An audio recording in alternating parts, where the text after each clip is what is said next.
We're showing off the tools of trade to clean up after you've done your fillets inside the canoe. We're doing a canoe here, but it doesn't matter what stitch and glue project you're into or epoxying project.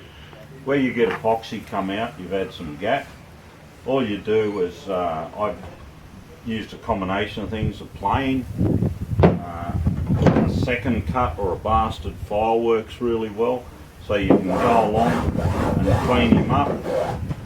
A smaller jack plane, so there's a whole combination of things. Don't use your #1 bestest plane to do it, because epoxy is really hard on your tools and you'll kill your sharpness of your blade if you use a really good plane. We also use a knife from time to time, one to get the cable ties out.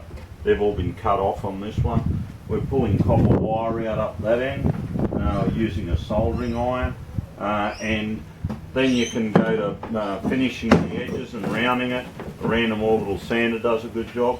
If you've got the luxury of a planer, you can use a planer, but be very careful. Set it and just use it to take the high spots off. So in this case, I'll use it to take these bits off here that are quite large. But even those, you know, the file, half the time the planer's not worth the trouble, because the file, 2 or 3 strokes, you know, it's done.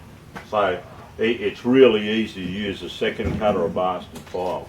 Don't go any coarser, you'll create a mess. And that's all there is to cleaning up your joints after they've been filleted inside. Once we get past this, we're going to tape these seams with fiberglass fabric tape, and when we get to that, we'll be back to show you how to do it.